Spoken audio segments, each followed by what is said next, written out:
Welcome to Fall Rise Give, a space where we invite you to dig into the real cause of your suffering, looking at opportunities for growth with a change in your beliefs, thoughts, and actions so you can be your true self and be inspired.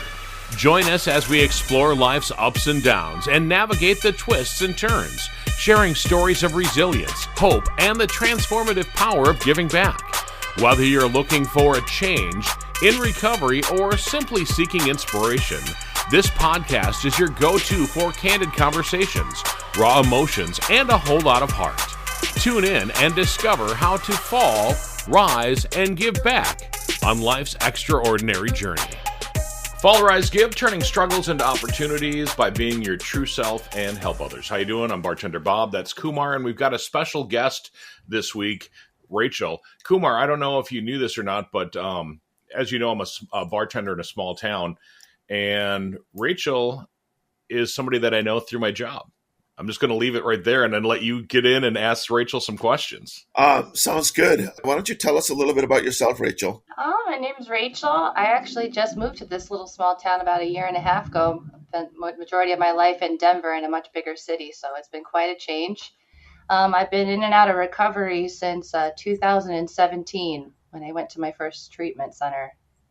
And it's kind of been a wild ride ever since. How did you benefit from recovery, and, a little bit more about what you're getting out of it and why you continue to, stay sober or stay dry, whatever you want to call it? It's interesting because I was thinking about this, and it's honestly, because I'm in the thick of it right now, right? I've had quite a few relapses, and I'm officially back to just hit over the 6-month mark. So I'm really in the thick of negativity right now.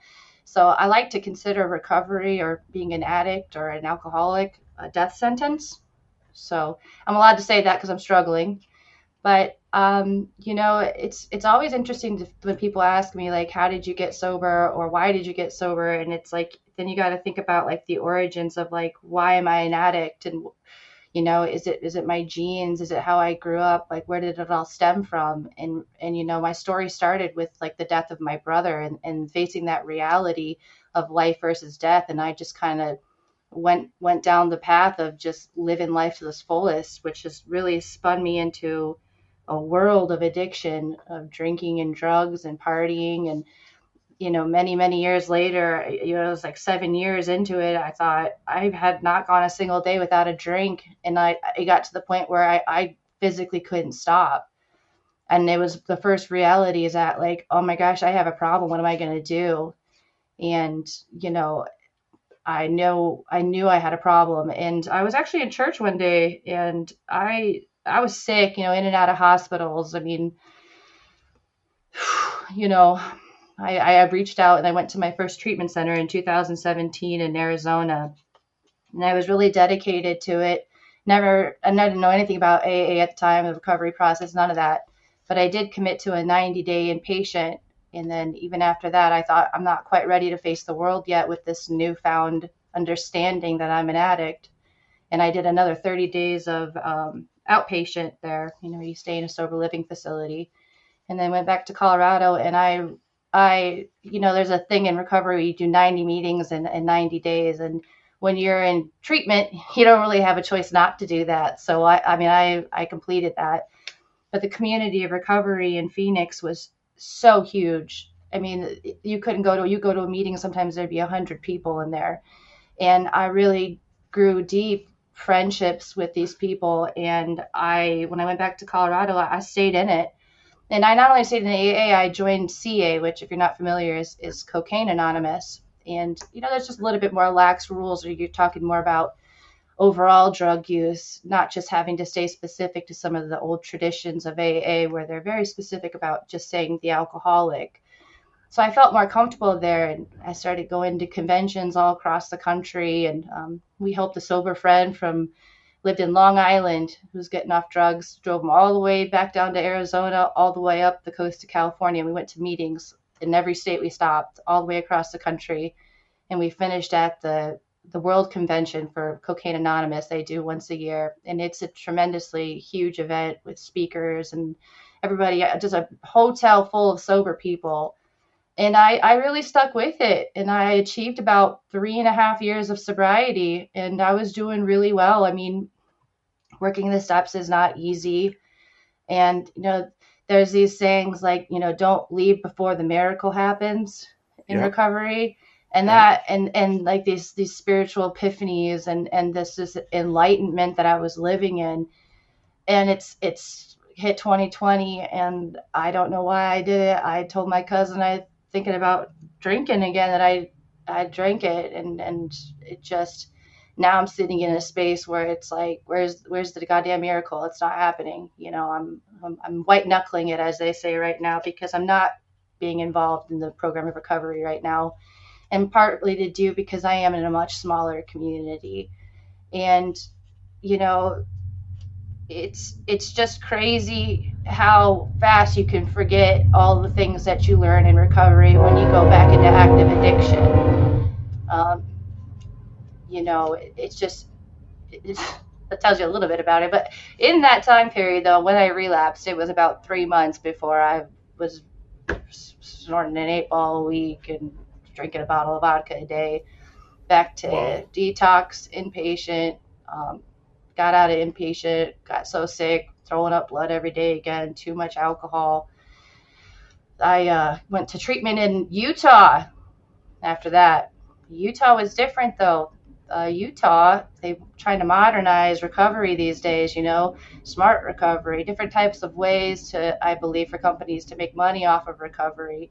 And Oh, I went into an inpatient that was a completely non AA related program. So they Yeah. did not do any kind of AACA meetings, nothing. And I did 30 days. The day I got to the airport to go back home, I went straight to the bar and got a glass of wine. So it didn't work for me. And then just on a trail of destruction after that, came to Wisconsin, found a boyfriend who likes to drink just as much as I do, partied my ass off, ended up back in the hospital with acute liver failure. Got real sick, throwing up blood every day, got a little suicidal, thought I'd stab myself, and thought I'd stab the floor first. And turns out knives stop at wood, and slit my hand wide open, and ended up in an ambulance in the emergency room, and just realized the insanity of this disease has once again consumed every single thing in my life. And it's hard to not look at it like a death sentence.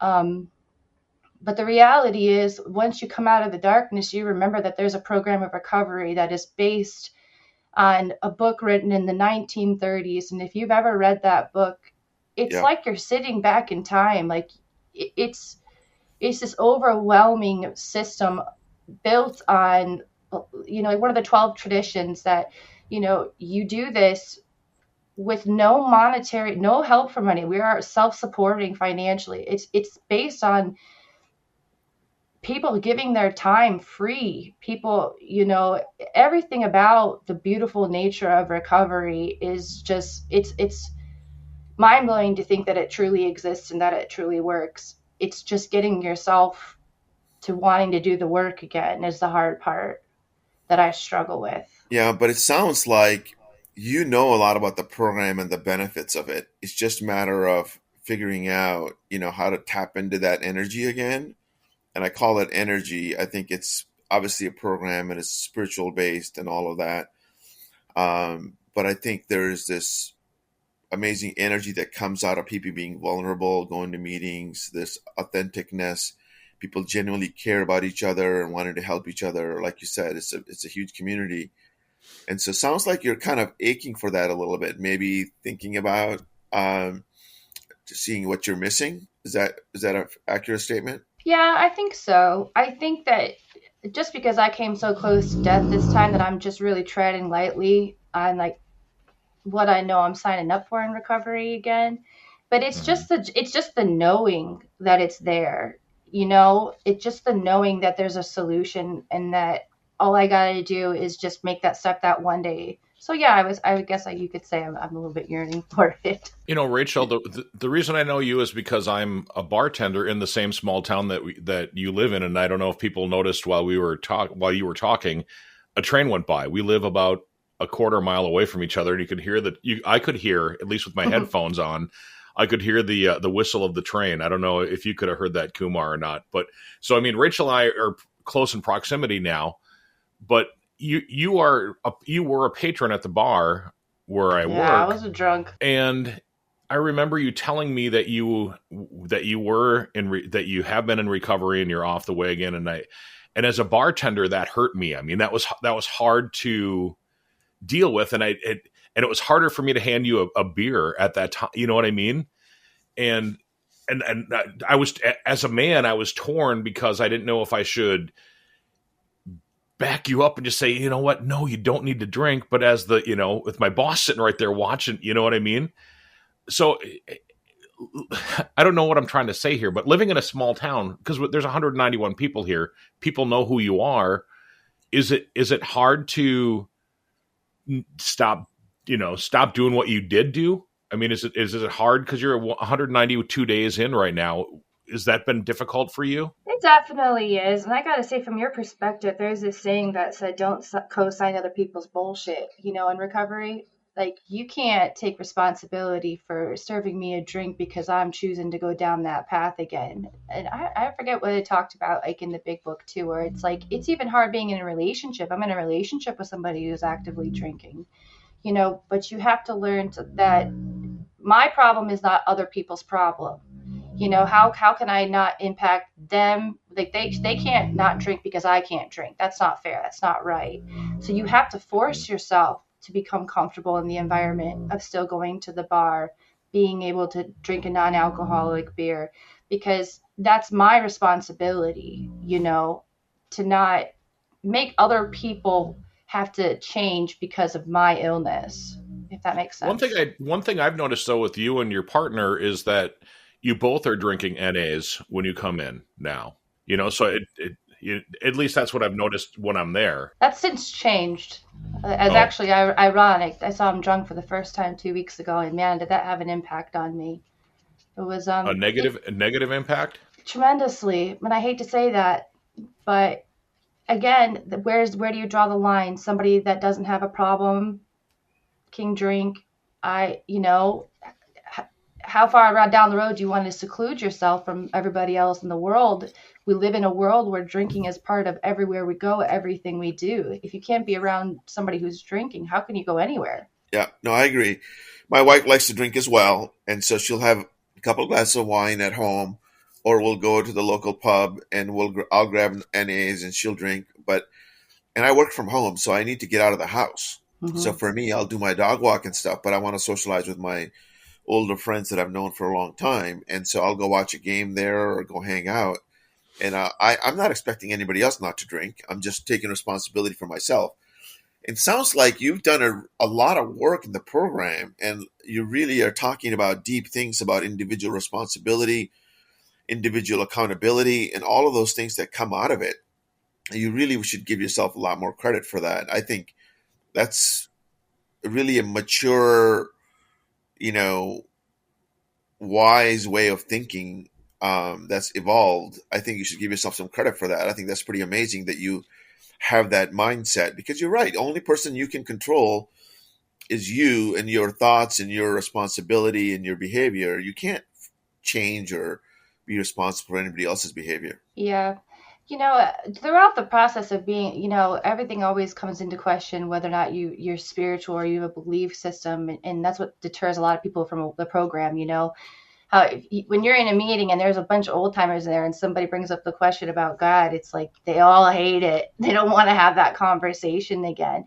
But so I went on the journey and I did like Buddhist meditation retreats. I did a program called Sai, and I did it's where you have a life coach program for 90 days and you do a bunch of different, I dug as far as I could into all of this. And just like one common thing that I found throughout anything that I tried to attempt in sobriety was like everything comes down to community. It's a 100% fact. If you're not of service to your community, it's the same with the 12th step. Like the 12th step is once you've achieved this sobriety, you have to pass it along to the person that's sick and still suffering. And it's I think where I'm struggling at right now is like, it's not just the community that I live in. It's like the community of like my friends, my family, because you're living in this space where like you literally feel like every day is like I'm going to live or die, because at this point in my if I drink again, I'm not going to make it. They say we end up three places: jails, institutions, and death. I've been in jail, I've been to plenty of institutions. Like all that's left for me is death. So I live on this very fragile frame right now where it's like sobriety is everything to me. And when you're in a community of people where they don't have to live with that type of heavy weight on every single day, every single decision, like him getting too drunk around me one time doesn't seem like a big deal to him. But to me, you know, it's my entire life could be over with just that one drink. Does that make sense? Yeah, it does. It does. And I think it's a heavy burden, like you said. And so I think you need to, I don't want to say you need to, I think the way you're thinking about it is a good way. And so taking care of your personal needs and how you spend your time and tapping into that community or that resource, I think is really critical. I'm not a hard alcoholic. I never really drank during the day except for the weekend games or anything like that. For me, I did have a hard time putting together days without alcohol, without a glass of wine, but I was always very functional. I always got up in the morning. I never really had health problems, except for I gained a lot of weight. So for me, I still, even though I'm not a hard alcoholic, I still benefit from that community and tapping into it and getting the Mm-hmm. strength, getting the support, getting, it's like group therapy in a way. And Yeah. it's spiritual in so many ways. There's so many deep insights, and in attitude adjustment program, as I call AA, it really learned to think differently. And for me, the biggest benefit has really been around what I call what they call God shots, what I call God juice. I go to meetings and I come out of there more spiritual and more into trusting my higher power, whatever that is. For example, I haven't been to the meetings the last couple of days just because of events that are going on in my life. And I feel a little bit lost today. I felt a little anxious for whatever reason. And that's just 2 days not going to a meeting. And so there's definitely some sort of a spiritual energy connection that you get. I have a friend who is pretty high up in cybersecurity at a company, and she mentioned to me that there's a level of consciousness that people have, and an average alcoholic not in treatment has a consciousness level of 90, whereas an average person has like 150, 160. And they do consciousness level, they have a formula for it, and the consciousness is like level of spirituality or authenticness. And an AA meeting has a consciousness level of 450. Wow. It's pretty crazy. So once I heard that and the way I come out of it, every meeting that I go to, I get something out of it. And so that's why I'm in the program. That's why my 12th step is part of doing the podcast, trying to share this, you know, positive thought process, things that people get out of recovery. I think people in out of recovery are tapping into a higher power or higher energy source that really makes a difference in people's lives. And I think sharing more of that is kind of the purpose of this podcast and helping people. Uh, you don't have to be an alcoholic, but I think a grateful alcoholic has a lot to offer to the world. And I think you have that in your way because you were given this choice. And I think you have a great story set because you do have a mind powerful thinking process, like you said. I mean, it's such a profound thing that you're mentioning about self responsibility and accountability, and not being in control of somebody I else's agree. feeling. Yeah. So anyway, that's just what I had to say at the moment. The thing about recovery and like working a program is not only in the program of recovery are you getting together like as a community and support. I mean, really, you could be on like your worst day and you go in there and somebody speaks because they're struggling so bad. and you're just like, oh my gosh, you immediately you like your pain is taken away and you're feeling for somebody else. Like where I thought I was just going to have a drink 10 minutes ago, now I just really badly don't want this person to drink today. Like that's the miracle of it. Working the steps, the miracle of the steps is just true personal building morals that you're going to start standing by, values, holding yourself accountable. I mean, it's amazing how just simply not lying and letting it get away, like holding yourself, you change the way you speak because you know that if you say a lie, you're going to have to make an amends. You're going to have to tell that person that you lied to them. So you stop it because it's such a pain in the ass to make an amends. So it's just crazy how it just changes your behavior. And, there was this one time I did this program, one of the programs I did, they did this energy therapy. It was this old couple, and they were retired doctors. And, the principle that energy is never created nor destroyed, right? So these memories that we have, like when my brother died or whatever trauma, like however you tell your story of trauma in your life, you remember where you were standing, you remember what you were wearing, you remember exactly these things. That takes so much of your energy to keep those specifics alive. And so it's kind of like the same thing. Once and every time we lie to somebody or we do something disgusting or we do something we're not proud of or we do whatever, we're keeping all this energy. But when you stop doing those things, it is like living in freedom. Like recovery the program has so many different benefits just to your own personal life, not just like your community life, but just being a better person. Because just some of us, especially us addicts, we were not born good people, like we I do don't, need I a don't, program to teach I us don't how know to if be I believe good. that. Rachel, I don't know if I believe that. You said you're not born good people. I mean, I've known you for just I'm a not. couple of years, and I've known you as I've known you as a drinker, a drunk, and now as a sober person. And I believe that in all three of those situations, all three of those people that I knew, you could tell that you were a good person. I mean, I could tell that from the first time that I met you, even though you were drinking and even though you were drunk.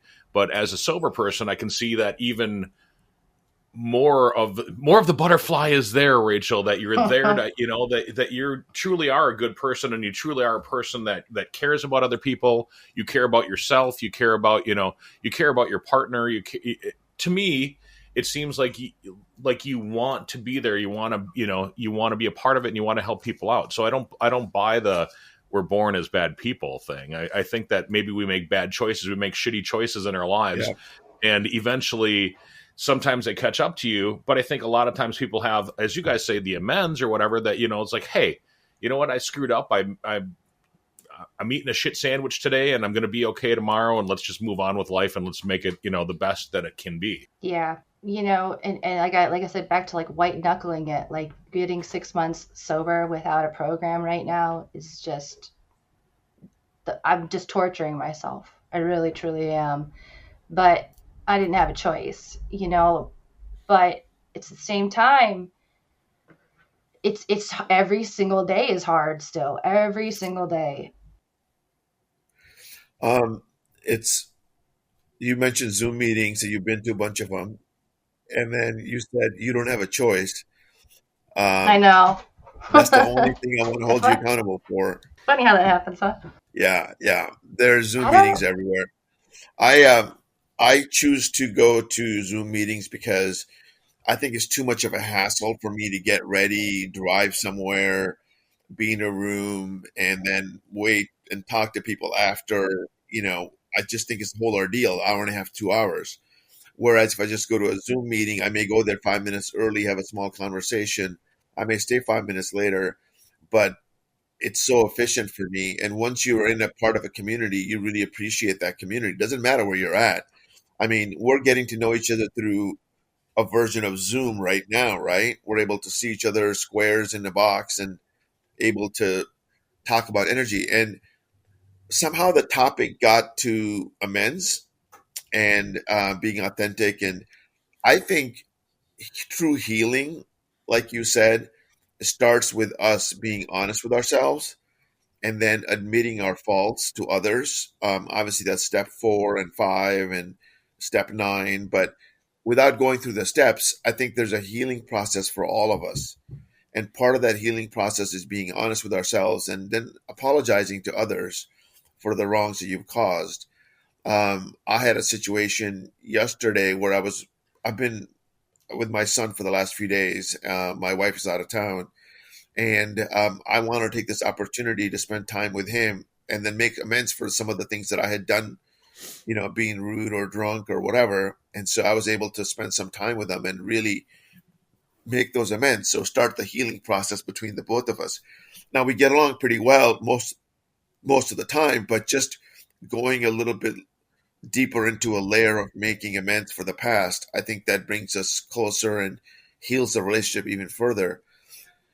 So anyway, I can't speak more than that about healing process and how healing, I think, starts with authenticness, like you said, not lying to others. But once you do come out of it, once you're in a comfortable space, making amends with other people, and healing usually I think has to do with your own self, but your our energy is tied to somebody else with their energy and things that you were talking about.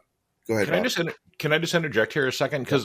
Because I'm not an alcoholic, but I have had a healing choice. I got laid off from a job back in 2008, and I held the grudge for the guy that laid me off for 10 years. I mean, I was just pissed off. I hated the guy. I thought he was a complete and total a-hole. And I was at a concert maybe 10 years ago, maybe 8 years, whatever. I was at a concert a while back, and I ran into him. And instead of being angry at him, instead of, just getting up there and getting in there and getting in his face or whatever, I went up to him and I said, you know what, Brian, I forgive you. And he looked at me like, you forgive? What are you talking about?